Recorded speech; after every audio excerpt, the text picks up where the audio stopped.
Shalom. Puji Tuhan, mari kembali kita membuka Alkitab kita dalam Kisah Para Rasul pasal yang kelima.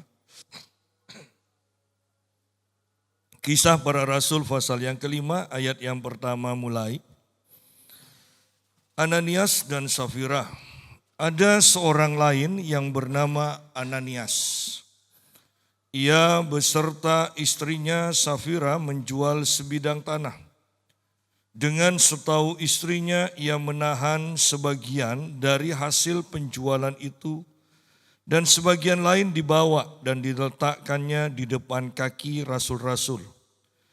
Tetapi Petrus berkata, Ananias, mengapa hatimu dikuasai iblis, sehingga engkau mendustai Roh Kudus dan menahan sebagian dari hasil penjualan tanah itu? Selama tanah itu tidak dijual, bukankah itu tetap kepunyaanmu?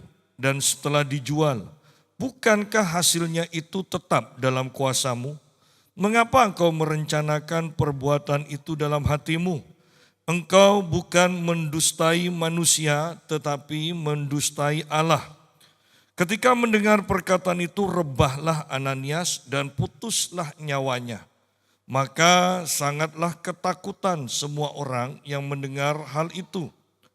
Lalu datanglah beberapa orang muda, mereka mengapani mayat itu, mengusungnya keluar dan pergi menguburnya. Kita berhenti sampai di sini dulu.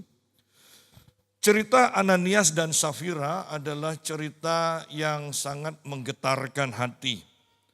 Dan sepertinya kita akan bingung untuk memahami Allah kita kalau kita hanya berpatokan kepada Allah yang Maha Kasih. Kita kurang mempelajari nama-nama Allah yang lain, ya, sebagai Hakim yang adil, sebagai Allah yang perkasa, sebagai Allah yang murka. Jarang yang lain diajarkan di dalam gereja. Kita hanya tahunya hanya diajar tentang Allah yang Maha Kasih. Kemudian nanti di akhir zaman adalah Allah Hakim yang Maha Adil. Ya. Dan di sini kita melihat akan ketegasan Allah berhadapan dengan dosa. Bagaimana Ananias dan Safira itu mengalami kematian karena mendustai Roh Kudus. Ya. Dan ini sangat menggetarkan.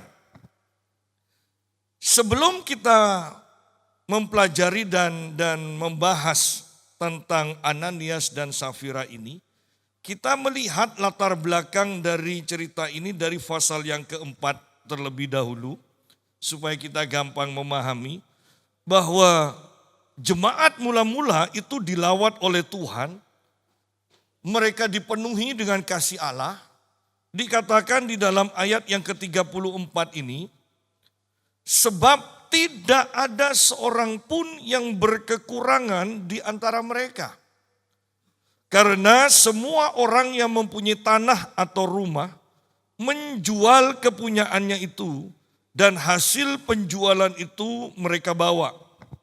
Dan mereka letakkan di depan kaki rasul-rasul.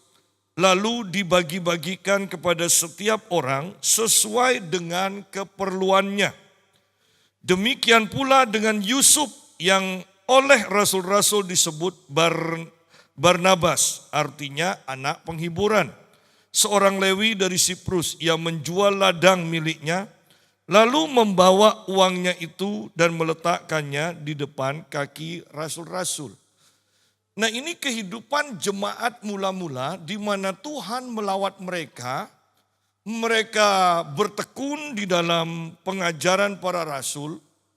Tetapi kebanyakan mereka adalah orang-orang miskin. Ya, kebanyakan mereka adalah orang-orang miskin. Dan kekristenan begitu dibenci. Jemaat mula-mula begitu dibenci oleh orang-orang pada umumnya. Orang-orang Yahudi pada umumnya. Sehingga kita tahu bahwa berandai-andai bahwa setiap orang Kristen tidak akan mendapatkan pekerjaan dari orang-orang Yahudi. Karena mereka tidak senang kepada orang-orang yang percaya kepada Tuhan Yesus.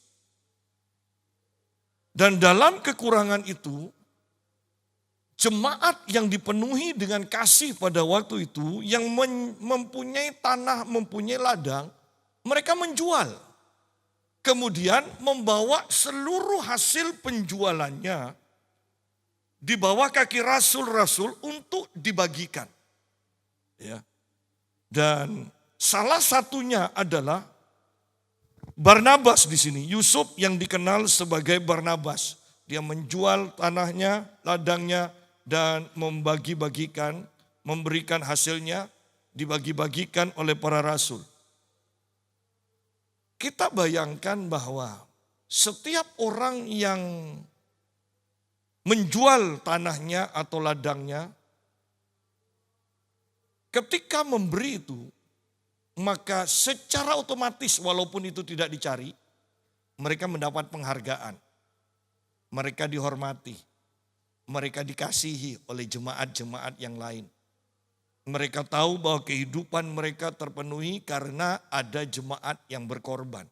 Ya, Barnabas pun mengalami akan pujian, mungkin pengangkatan di antara jemaat-jemaat itu. Dalam keadaan seperti itu, ada suami istri, Ananias dan Safira, yang ketika melihat ya Barnabas itu ditinggikan sedemikian rupa, mereka menjual tanahnya juga. Yang jadi masalah, mereka ingin ditinggikan,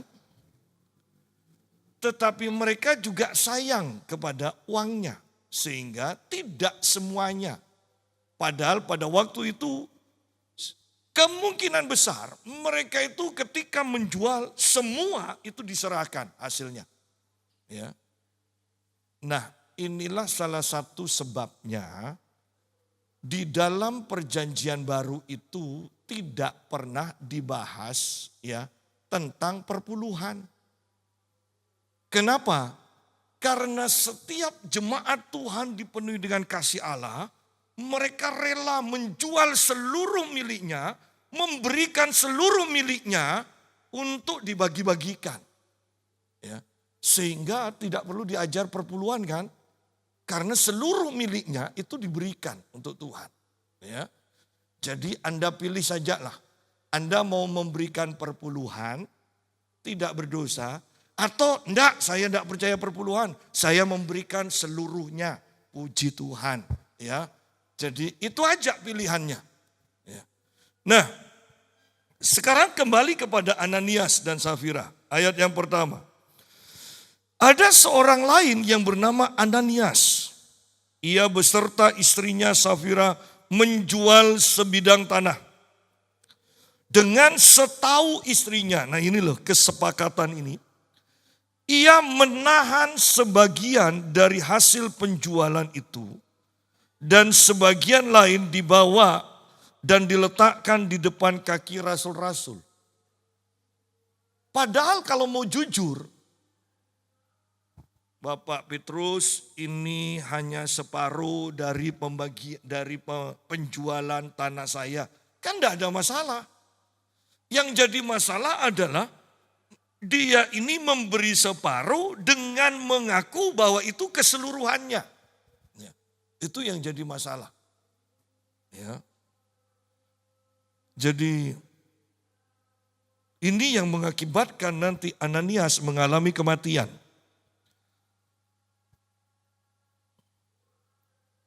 Dengan setahu istrinya, ia menahan sebagian dari hasil penjualan itu.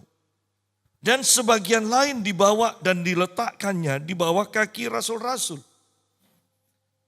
Tetapi Petrus berkata, Ananias, mengapa hatimu dikuasai iblis? Ya. Sidang jemaat, hanya Rasul Petrus saja yang bisa berkata seperti ini. Setelah mendapatkan uang, kalau separuh harga tanah itu kan kita sudah tahu. Pasti bukan ratusan ribu kan. Ya, separuh dari harta. Tetapi sementara dia menerima uang ini, Petrus mengatakan, Ananias, hatimu kok dikuasai iblis? Ya. Seandainya kita berandai-andai ya, kita sendiri yang menerima itu, kita mendengar suara Roh Kudus, itu bohong. Itu Ananias dikuasai iblis. Rasanya melihat uang itu, kita ragu, ini suara Tuhan sungguh atau perasaan kita. Loh, buktinya Ananias memberi kok. Dan pemberiannya banyak. Bagaimana kita dalam keadaan memberi itu, menerima seperti itu, dan kita berkata, Ananias, kamu kok jahat sih? Nah, tidak ada. Tetapi lihat Petrus yang dipenuhi oleh Roh Kudus. Sementara dia menerima pemberian dari Ananias, dia justru menegur Ananias. Jarang kan ada orang memberi, menerima, dan ketika menerima berkat, kita menegur orang yang memberi berkat itu. Jarang. Minimal lah tahun depan ditegur, ya kan? Diterima dulu. Tetapi ini tidak. Pada waktu menerima, Petrus menegur. Ya. Kehidupan yang tanpa kompromi ini juga, yang nantinya di cerita selanjutnya, pasal yang kelima juga, yang akan mendatangkan mujizat demi mujizat yang luar biasa. Kekristenan ketika sungguh-sungguh menjalankan firman Tuhan tanpa kompromi, pasti mujizat-mujizat akan terjadi. Mengapa di dalam kekristenan sekarang ini jarang mujizat? Jarang kesembuhan-kesembuhan yang spektakuler. Kenapa? Karena gereja terlalu kompromi. Sangat kompromi. Secara sederhana saja. Ketika Rasul Petrus berkata dalam ibadah, perempuan kalau beribadah jangan memakai perhiasan yang terlalu berlebihan. Ya kan? Loh, ini kan sudah jelas sebenarnya, artinya tidak perlu diartikan rohani. Oh, tapi Anda kalau datang di gereja-gereja yang wah itu, ya, bukan hanya gelang anting kalung loh, etas pun itu bisa mengalahkan, ya, bisa mengalahkan emas kalung, harganya tas, ya. Kalau Rasul Petrus ada di zaman kita, pasti juga jangan membawa tas yang terlalu mahal, ya kan? Saya kenal seseorang yang punya keponaan itu menjual tas Hermes. Tapi karena sudah terlalu bosan, tiap tas itu laku. Maka kenalan saya ini sebagai tantenya, dia yang mengambil bonusnya. Jadi hampir setiap bulan dia ada di Amerika, ada di Finlandia, ada di mana. Dan selalu di pesawat itu dia selalu kelas yang utama. Yang bisa tiduran segala macam itu. Hampir setiap bulan. Ya. Saya mendengar ada seorang yang mempunyai tas Hermes itu sampai 50. Dan tas Hermesnya dikatakan yang paling murah itu 500 juta. Jadi sayangnya Petrus tidak sampai ke zaman kita. Ya, sehingga hanya perhiasan saja yang dilarang. Ya. Jadi yang saya mau tekankan begini, bahwa seandainya kita mau mentaati firman Tuhan, sungguh-sungguh mentaati tanpa kompromi, saya percaya mujizat pasti akan terus berkelanjutan. Kita terlalu berkompromi. Ya. Nah, Petrus tidak tergoyahkan oleh pemberian ini. Dikatakan, Ananias, mengapa hatimu dikuasai iblis? Dikuasai iblis. Loh, dia sudah memberi separuh loh. Bisa dikatakan dikuasai iblis. Apalagi yang tidak memberi, kan begitu. Iya kan? Ini sudah memberi separuh. Iya. Sehingga engkau mendustai Roh Kudus. Ya. Sehingga engkau mendustai Roh Kudus. Hatinya dikuasai iblis, dia mendustai Roh Kudus. Hatinya dikuasai iblis, sehingga dia menjadi lawan dari Roh Kudus. Ya. Ingat Ananias dan Safira itu beribadah. Saya percaya mereka rajin beribadah. Karena jemaat mula-mula itu bertekun dalam pengajaran rasul-rasul. Setiap hari mereka beribadah. Ya. Kalau Ananias yang rajin beribadah saja, yang memberi, ya, dengan begitu luar biasa, menjual tanahnya dan separuhnya diberikan, itu bisa sampai Rasul Petrus mengatakan hatinya dikuasai iblis.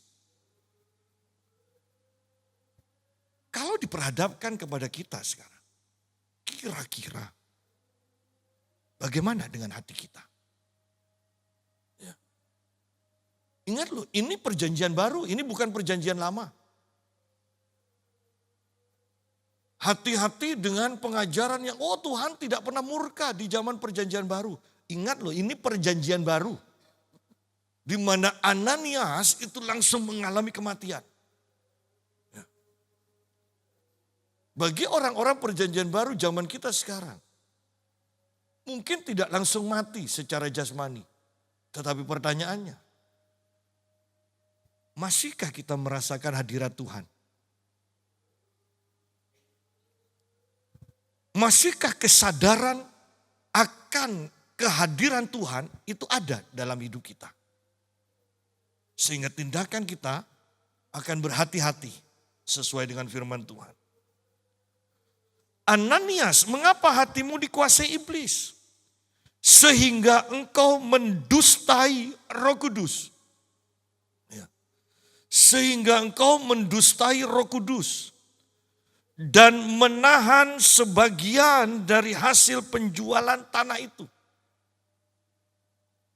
Nah, berandai-andai kembali kita berpikir, apakah Ananias dan Safira itu dari awal sebelum menjual tanahnya sudah bersepakat untuk memberi separuh dari penjualan itu? Atau awalnya mereka sepakat menjual tanah itu dan memberikan seluruhnya untuk dibagi-bagikan.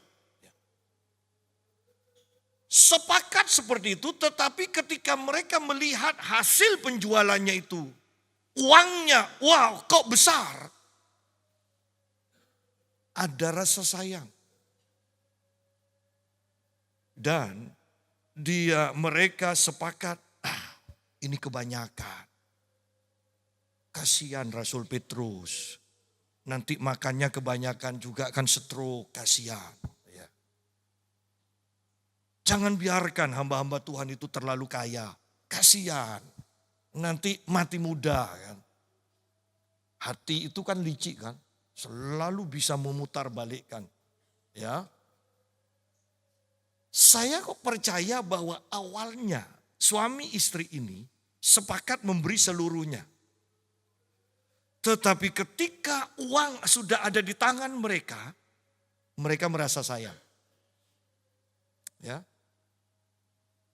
Saya percaya kita pernah mengalami seperti itu. Ya. Jadi hati-hati dengan cinta akan uang. Anda mungkin mengatakan, enggak, saya tidak cinta uang. Oh iya, karena uangnya belum ada di tanganmu.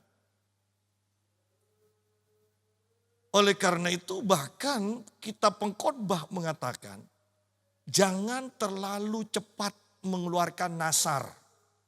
Ya. Karena kalau engkau menunda-nunda dan tidak memberi nasarmu, engkau akan berhadapan dengan Allah yang murka. Jangan sampai murka Allah membuat pekerjaan tanganmu menjadi kacau semua, dikatakan. Ya. Nah, di sini saya bayangkan dua orang ini sudah sepakat nanti pokok penjualannya seluruhnya dibagi-bagikan, diberikan, dipersembahkan untuk Tuhan. Tetapi ketika uang itu ada, wah, kebanyakan. Kita kan masih juga butuh. Ya. Dan mereka sepakat, sudahlah. Karena kita mendapatkan harga yang mahal. Ya kan, dapat harga yang mahal, uangnya banyak. Sudahlah, ngaku ini kasih separuh, ngaku ini semuanya. Ya. Kesepakatan terjadi. Sehingga disinilah kita sekarang membaca, Ananias, mengapa hatimu dikuasai iblis? Sehingga engkau mendustai Roh Kudus. Dan menahan sebagian dari hasil penjualan tanah itu. Kata menahan sebagian.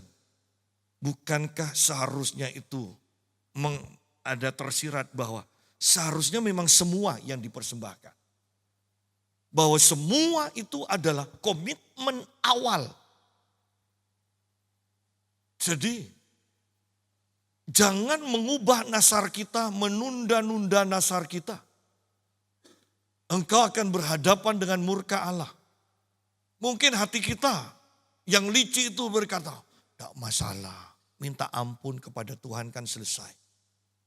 Ingat, nasar tidak bisa dibatalkan sesukanya. Ketika kita bernasar kepada Tuhan, maka Tuhan akan menuntut itu. Itu tidak cukup diselesaikan, minta ampun aja kepada Tuhan kan selesai. Tidak bisa, nasar ya nasar. Ya. Dengan resiko ketika kita menunda-nunda atau tidak menepati nasar, Allah akan murka dan merusakkan pekerjaan tangan kita. Ya.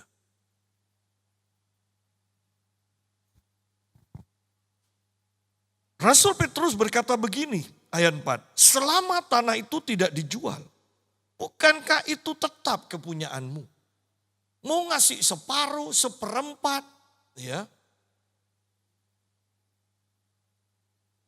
Mau dijual atau tidak, itu terserah Ananias dan Safira loh. Selama tanah itu tidak dijual, bukankah itu tetap kepunyaanmu? Dan setelah dijual, bukankah hasilnya itu tetap ada dalam kuasamu? Ya. Loh, seandainya Ananias dan Safira tidak menjual tanahnya, dia tidak berdosa. Ya.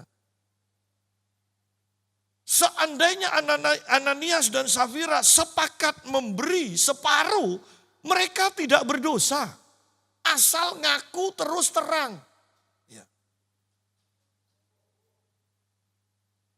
Tetapi karena mereka menahan sebagian dan mengaku itu semuanya, mereka berdosa di hadapan Tuhan. Mereka ingin mendapatkan nama tetapi dengan harga separuh dari penghargaan yang mereka dapatkan itu. Iya. Selama tanah itu tidak dijual, bukankah itu tetap kepunyaanmu? Dan setelah dijual, bukankah hasilnya itu tetap dalam kuasamu? Mengapa engkau merencanakan perbuatan itu dalam hatimu? Ya, engkau bukan mendustai manusia, tetapi mendustai Allah. Berapa banyak kita mungkin pernah berjanji, aku akan memberi segini untuk pekerjaan Tuhan. Kalau Tuhan berkati aku. Tetapi ketika Tuhan berkati, kok eman ya. Tidak terlalu butuh juga gereja sekarang. Nah, hati ini loh, liciknya seperti itu. Ya, bisa menghibur diri sendiri, bisa menutupi, bisa membolak-balikkan apa yang sudah menjadi ketetapan Oleh karena itu hati-hati. Kita pun harus koreksi diri. Seandainya punya pekerjaan nggak ada masalah, kenapa tidak segera terselesaikan, berlarut-larut. Jangan-jangan karena nasar yang kau tidak tepati. Jangan-jangan karena nasar yang kau tepati tapi separuh. Ya. Hati-hati di sini. Ya. Engkau bukan mendustai manusia, tetapi mendustai Allah. Ya. Ketika mendengar perkataan itu, rebahlah Ananias dan putuslah nyawanya.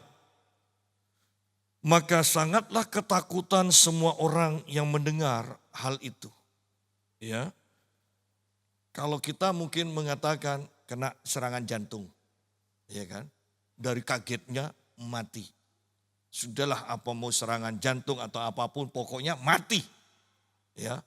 Pokoknya Ananias mati mendadak. Dan ini mendatangkan ketakutan bagi orang-orang yang melihat, bagi orang-orang yang mendengar dikatakan. Ini yang disebut ketakutan yang kudus sebenarnya. Ketakutan yang kudus akan Allah. Kesadaran bahwa Allah tidak bisa didustai. Bahwa Allah tidak bisa dibuat main-main. Ada penghukuman yang jelas. Ya. Dalam hadirat kemuliaan Tuhan yang begitu kuatnya dalam jemaat mula-mula. Ingat bahwa dalam kemuliaan hadirat Tuhan yang begitu kuat. Kemuliaan hadirat Tuhan itu tidak akan mengizinkan ya, ada tempat sedikit pun terhadap dosa. Akibatnya adalah kematian. Musa yang berjalan dengan kemuliaan Tuhan mukanya itu sampai bercahaya sedemikian rupa, membawa kemuliaan Tuhan. Kesalahan Musa kan kalau menurut kita kan sepele kan. Seharusnya dia berkata kepada gunung batu atau bukit batu itu untuk mengeluarkan air. Musa memukul. Lo bukan mukul orang, lo mukul batu. Walaupun itu kalau di dalam perjanjian baru nanti kenapa ya kok Musa tidak mendapatkan ampun, karena itu adalah gambaran tentang Yesus sebagai gunung batu. Bahwa pengorbanan Yesus satu kali cukup, tidak usah Yesus mati kedua kalinya untuk dosa kita. Cukup kita berkata, cukup mengaku kita akan mendapat pengampunan. Tidak perlu Yesus mati untuk kedua kalinya. Tetapi di dalam zaman Musa itu kalau kita yang menilai itu, kita pasti akan sepakat. Dosanya sepele.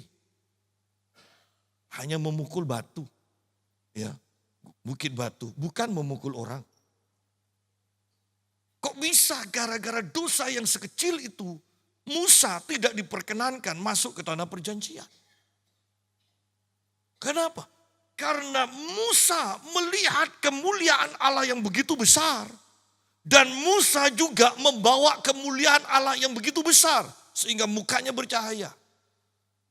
Kemuliaan yang begitu besar ini harus membuat kita sungguh berhati-hati. Karena kemuliaan ini tidak bisa berjalan bersama dengan dosa sekecil apapun. Pasti hukumannya adalah mati.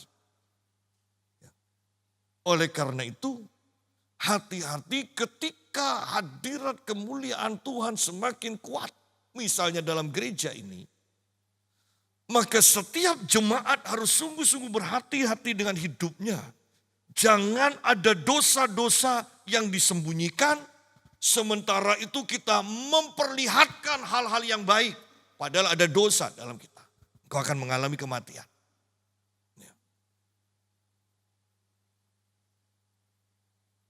Maka sangatlah ketakutan semua orang yang mendengar hal itu. Lalu datanglah beberapa orang muda. Mereka mengapani mayat itu, mengusungnya keluar dan pergi menguburnya. Ya. Saya tidak mengerti cerita ini kok bisa begitu sederhananya. Kalau kita kan ada orang mati kan dicari keluarganya kan. Nanti keluarganya siapa? Coba gaya hidup kita ini dibawa ke dalam zaman Alkitab, Safira tidak mati. Ya. Berhubung saya kan heran, kok enak. Ananias mati, anak-anak muda datang, dia kemasi, anggaplah dikemasi, langsung dikubur. Ya. Kira-kira 3 jam, berarti di sini Safira tidak mendengar kabar suaminya sudah mati. Tidak tahu apa yang terjadi. Kira-kira 3 jam kemudian masuklah istri Ananias. Tetapi ia tidak tahu apa yang telah terjadi. Kata Petrus kepadanya, katakanlah kepadaku, dengan harga sekiankah tanah itu kamu jual? Jawab perempuan itu, betul sekian. Ya. Nah, perjanjian baru ini masih ada toleransinya. Kalau di dalam perjanjian lama kan pokoknya satu sudah bersalah dalam kesepakatan, yang lainnya akan mendapat hukuman. Tetapi di sini perjanjian baru masing-masing memperhadapkan dosanya, menanggung dosanya sendiri-sendiri. Ya. Tidak langsung Safira itu dihukum mati. Tidak langsung dibunuh oleh Tuhan. Tetapi Petrus bertanya, katakanlah kepadaku dengan harga sekiankah tanah itu kamu jual? Jawab perempuan itu, betul sekian. Ya. Kok tidak mikir suamiku di mana ya? Ya. Padahal uang berarti kan sudah diberikan. Suamiku kemana? Langsung nyeplos, betul dikatakan. Kadang kita kan kalau ditanya orang kan masih mikir kan. Ini tanyanya lurus-lurusan atau tanya jebakan. Ya kan? Langsung dijawab, betul sekian. Kata Petrus, mengapa kamu berdua bersepakat untuk mencobai roh Tuhan? Bersepakat. Bersepakat minta sesuatu, dahsyat hasilnya. Ini bersepakat mencobai Tuhan. Bersepakat mencobai roh Tuhan, dikatakan. Lihatlah orang-orang yang baru mengubur suamimu berdiri di depan pintu. Dan mereka akan mengusung engkau juga keluar. Lalu rebahlah perempuan itu seketika itu juga di depan kaki Petrus dan putuslah nyawanya. Ya. Loh, ini Tuhan lo yang bunuh suami istri ini. Karena mereka mencobai roh Tuhan, dikatakan. Nah, ayo kembali berpikir begini. Bahwa Ananias dan Safira tidak mengerti, tidak menyadari siapa Tuhan dan roh Tuhan itu. Mereka tidak menyadari. Saya kok berpikir ini mereka itu yang pikir kekristenan hanya sekedar agama. Yang kalau kita berbuat dosa, tidak ada yang memperhatikan, orang tidak akan tahu. Mereka tidak kenal akan Tuhan, roh Tuhan. Mereka tidak kenal. Sehingga mereka berpikir bisa hidup dalam dusta tanpa ada yang tahu. Mereka berpikir mereka bisa mendustai Tuhan dan Tuhan akan diam saja. Berarti kan mereka tidak kenal Tuhan. Kalau kita kenal Tuhan, kita akan takut untuk melakukan dosa. Apalagi kesepakatan seperti ini. Ya. Yang ternyata kesepakatan ini bukan mendustai Rasul Petrus dan rasul-rasul yang lain. Tetapi justru tindakan mereka ini mendustai roh Allah. Banyak orang Kristen yang sengaja tidak mau menghiraukan Tuhan yang berbicara dalam hatinya. Banyak orang Kristen yang pada akhirnya sekarang tidak pernah bisa mendengar suara Allah. Akibatnya tahu. Ya, sekarang hanya rohmu yang mati. Tetapi itu akan menjadikan seluruh tubuhmu mati pada akhirnya. Sangat mengerikan. Sampai-sampai ada orang-orang Kristen yang sama sekali tidak pernah menyadari kehadiran Tuhan. Ini kan patut dipertanyakan kekristenannya. Ya. Karena Alkitab katakan, domba-dombaku mengenal suaraku.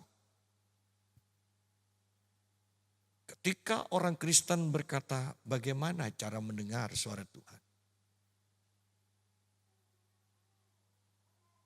Jangan-jangan mereka bukan domba. Karena kalau domba jelas bisa mendengar suara Tuhan. Kalau mereka domba, jangan-jangan mereka sudah mengeraskan hatinya.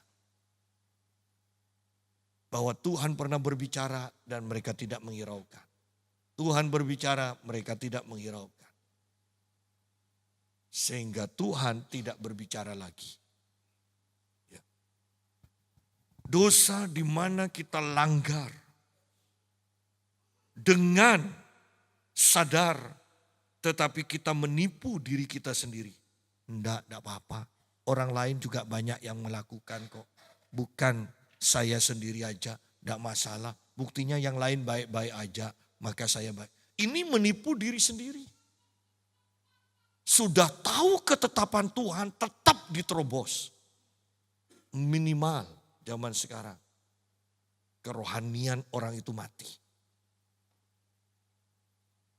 Tetapi semakin kemuliaan Tuhan nyata dengan kuatnya.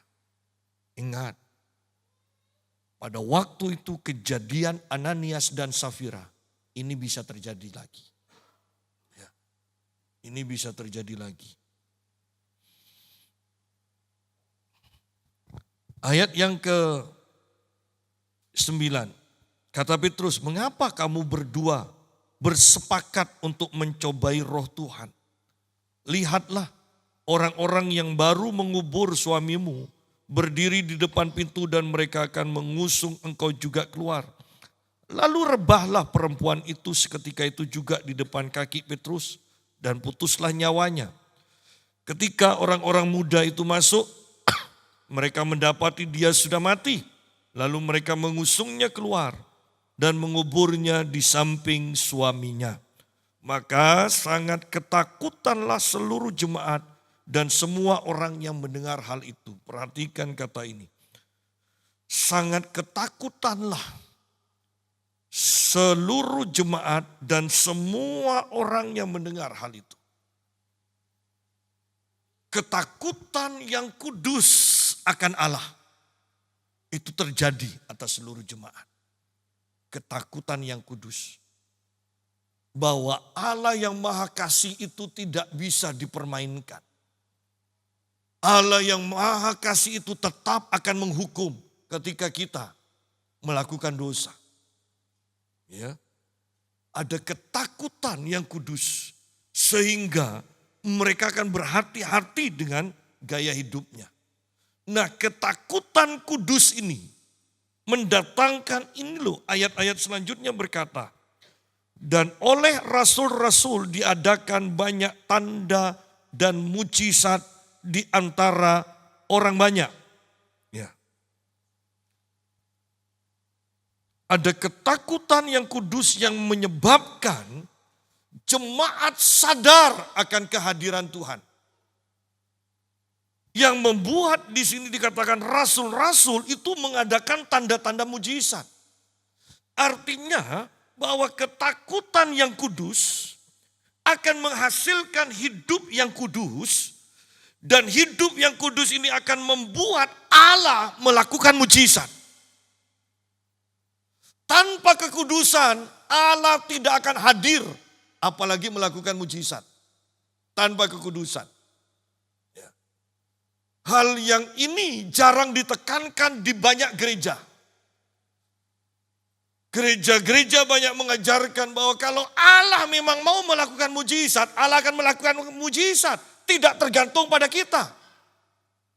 Tetapi kebenarannya, Allah terikat dengan hukumnya sendiri. Bahwa dia tidak akan pernah berkumpul dengan orang-orang yang tidak kudus. Dia akan hadir di tengah-tengah orang yang menguduskan dirinya. Di sanalah dia akan berkarya. Ya. Ada pendeta-pendeta yang tidak mau bertobat. Sekalipun berbuat dosa. Buktinya ada. Ketika orang-orang minta pelayanan pelepasan kepada beberapa pendeta, mereka katakan, maaf saya belum siap, tunggu 3 hari. Artinya mereka mau berpuasa, mereka mau mengaku dosa di hadapan Tuhan. Kenapa kau tidak langsung melayani? Karena mereka sadar ada dosa dalam hidup mereka. Kalau kita memang selalu hidup dalam kesadaran akan kehadiran Tuhan, kita akan hidup kudus. Dengan demikian, kapanpun kita diminta melayani, kita akan siap. Tanpa ada rasa tertuduh. Tanpa ada ketakutan serangan balik, segala macam. Ya. Dan oleh rasul-rasul diadakan banyak tanda dan mujizat di antara orang banyak. Ayat yang ke-15. Bahkan mereka membawa orang-orang sakit keluar ke jalan raya dan membaringkannya di atas balai-balai dan tilam. Supaya apabila Petrus lewat, setidak-tidaknya bayangannya mengenai salah seorang dari mereka. Lihat bahwa mujizat-mujizat itu semakin bertambah dan kuasa mujizat ini juga semakin kuat. Sehingga Petrus bahkan yang Yesus perintahkan menumpangkan tangan, tetapi karena ini sudah begitu kuatnya melimpah kehadiran Tuhan, bayangannya saja bisa menyembuhkan. Mengapa ini bisa terjadi? Ingat, ketakutan yang kudus akan Tuhan yang menyebabkan itu terjadi. Ya. Ayat 16. Dan juga orang banyak dari kota-kota di sekitar Yerusalem. Bukan hanya di Yerusalem sekarang, tetapi orang banyak di sekitar kota Yerusalem pun datang berduyun-duyun serta membawa orang-orang yang sakit dan orang-orang yang diganggu roh jahat. Dan perhatikan ini, Tuhan kita yang luar biasa. Dan mereka semua, bukan sebagian besar. Dan mereka semua disembuhkan. Bahkan dengan ayat yang begitu kuat ini, banyak pendeta, banyak jemaat Tuhan tidak bisa mempercayai firman Tuhan ini. Kan jelas kalau dan mereka semua disembuhkan. Berarti kan keinginan Allah adalah menyembuhkan semua orang yang sakit. Kalau keinginan Allah adalah menyembuhkan semua orang yang sakit, dan kalau kita juga adalah orang yang sakit, maka kita tahu dengan pasti Allah menginginkan kita sembuh. Tidak ada perkecualian. Dengan kesadaran firman ini, saya mau menekankan, begitu mudahnya kita untuk mengalami kesembuhan dan hidup dalam kesehatan ilahi. Kata semua berarti kita pun pasti disembuhkan. Itu cara memahami firman Tuhan. Bukan hanya mengandalkan penumpangan tangan dari hamba Tuhan.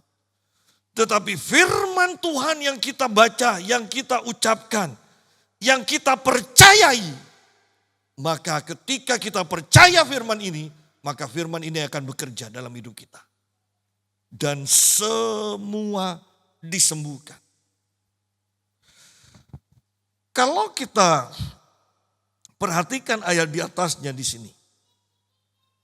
Membawa orang-orang yang sakit dan orang-orang yang diganggu roh jahat.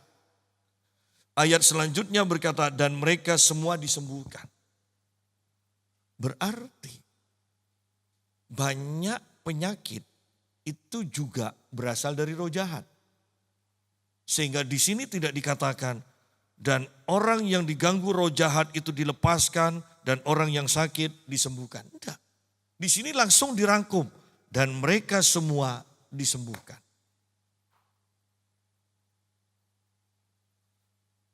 Banyak dari hamba Tuhan yang selalu menghibur dirinya atau menipu dirinya. Berkata, penyakit itu kan ada berbagai macam. Tidak semua dari roh jahat. Ya. Tetapi selalu ketika kita sakit, saya mau katakan. Apalagi sakit yang bertahun-tahun, ya, saya mau tekankan, di sana ada roh jahat. Di sana ada roh jahat. Saya kembali mau katakan begini. Ketika kita merokok, mulai merokok, bukankah itu adalah keputusan kita sendiri? Saya mau merokok, supaya kelihatan gagah. Supaya sama dengan lingkungan. Rokoklah. Awalnya keputusan sendiri.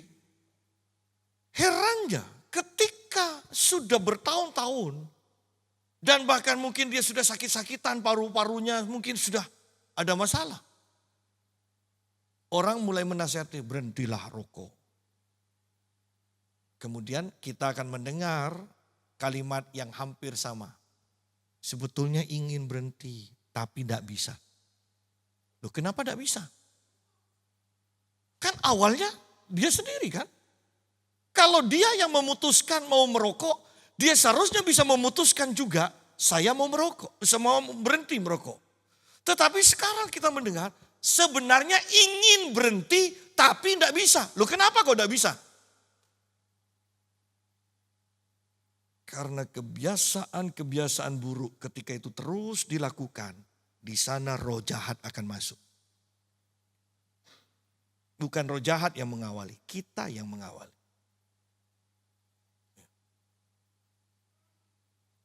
Sehingga akhirnya haruslah roh nikotin itu ditengking. Baru orang itu bisa. Dan bahkan beberapa berkata, mencium asap rokok saja itu mual sudah. Tetapi ingat, awalnya mual kalau kita tetap paksakan untuk merokok lagi, maka ada 7 roh jahat yang akan masuk kembali dalam kehidupan kita. Ya. Jadi hati-hati di sini. Kebiasaan-kebiasaan buruk yang kita terus lakukan, itu akan mengundang roh jahat untuk masuk dalam kehidupan kita. Sehingga tidak ada cara lain kecuali menengking roh jahat itu, maka penyakitmu akan sembuh. Banyak dari hamba Tuhan tidak percaya bahwa hampir semua penyakit itu dari roh jahat atau ada roh jahat di dalamnya.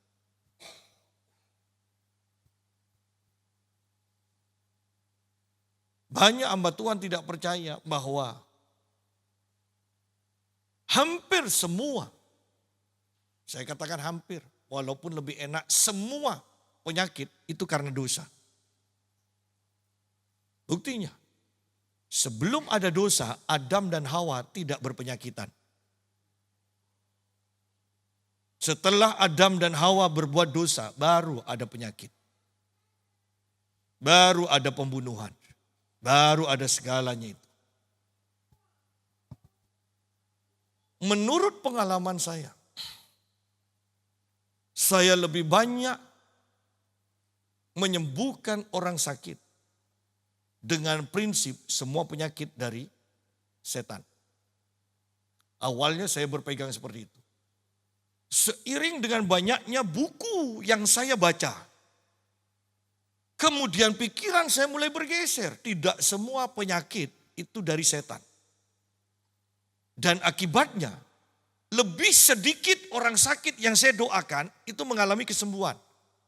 Dengan pola pikir yang sudah berubah ini tercemar, membuat orang yang saya doakan lebih sedikit yang disembuhkan daripada awal-awal pelayanan saya. Sehingga saya segera bertobat, saya kembali kepada pemikiran saya yang awal, bahwa semua penyakit dari setan. Tidak perlu saya berdebat, kalau kalian tidak percaya tidak masalah.